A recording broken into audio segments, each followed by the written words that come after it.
Every night, when the moonlight spilled through the curtains and the house settled into a peaceful silence, the toys in Emma's room would come to life. There was Sir Barksalot, the brave stuffed dog who guarded the bed; Twirlina, the elegant ballerina doll who danced gracefully on her tiptoes; and Rex, the slightly clumsy but lovable dinosaur who loved to make everyone laugh. Together, they filled the room with joy and laughter, creating their own little world of adventure, while Emma dreamed sweetly in her bed. For years, this was their routine. They would come alive as soon as the last light was switched off, and they would return to their places just before sunrise. Every night was a new adventure, whether it was battling imaginary pirates or hosting tea parties with the stuffed animals from the shelf. But above all, they cherished the moments when Emma would wake up and play with them, bringing them into her world during the day. But one day, something changed.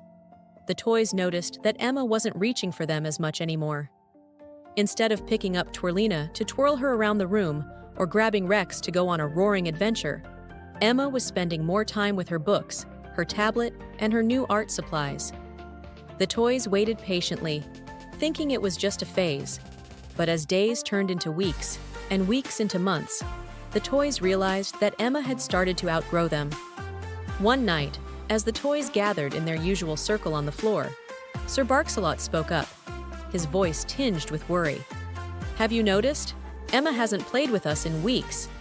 Twirlina, usually so graceful and optimistic, sighed. "I miss our dances. She used to twirl me around every morning." Rex nodded, his small dinosaur eyes filled with sadness. "Maybe she doesn't need us anymore." The room fell silent. The toys had always known this day would come, but it still hurt. They had been there for every scraped knee, every bedtime story, and every birthday celebration. To think that their time with Emma might be coming to an end was a heartbreaking thought. One night, after another lonely day on the shelf, the toys gathered together in a secret meeting. They knew they had to do something. They had to find a new home where they would be loved again, where their adventures would continue, and where they would feel needed. "I've heard of a place," whispered Flopsy, the wise old bunny who had been with Emma since she was a baby.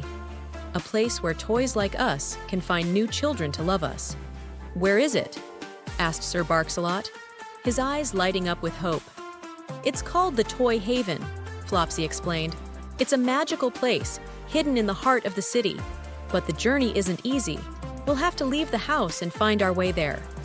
The toys exchanged nervous glances. They had never left the safety of Emma's room before.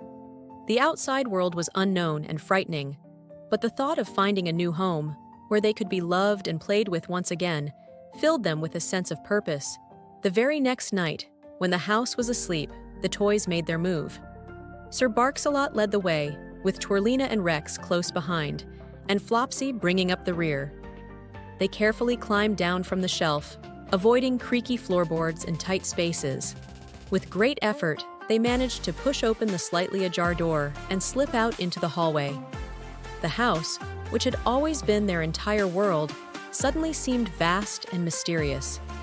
Shadows loomed large, and every small sound echoed through the halls. But the toys pressed on, their determination stronger than their fear. They finally reached the front door, but it was closed tight. "How are we going to get out?" whispered Twirlina, worry creasing her delicate face. "Leave that to me," said Rex, his big dinosaur head full of ideas. He noticed the doggy door at the bottom of the door, and with a bit of effort, managed to push it open. One by one, the toys squeezed through and found themselves outside. The night air was cool and crisp, and the stars twinkled brightly above them. The city stretched out before them, a dazzling array of lights and sounds. The journey to Toy Haven had begun. The toys traveled through the night, crossing streets and parks, dodging curious animals, and avoiding the gaze of passers-by. They worked together, with Sir Barksalot guiding them with his keen senses, Twirlina keeping their spirits up with her graceful twirls, Rex using his strength to move obstacles, and Flopsy offering wise advice. As they ventured further into the city, they encountered other toys who had also been on their way to Toy Haven. Some had been discarded, others forgotten, but all were looking for a second chance at being loved. They joined forces, creating a caravan of toys, all moving towards the same goal.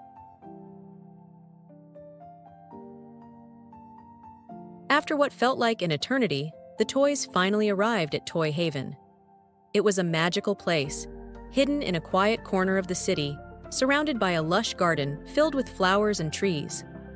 Inside, they found a warm, welcoming space filled with toys of all kinds, old, new, big, small, all waiting to find a new child to love. The toys were greeted by the toy keeper, a gentle old man with a twinkle in his eye.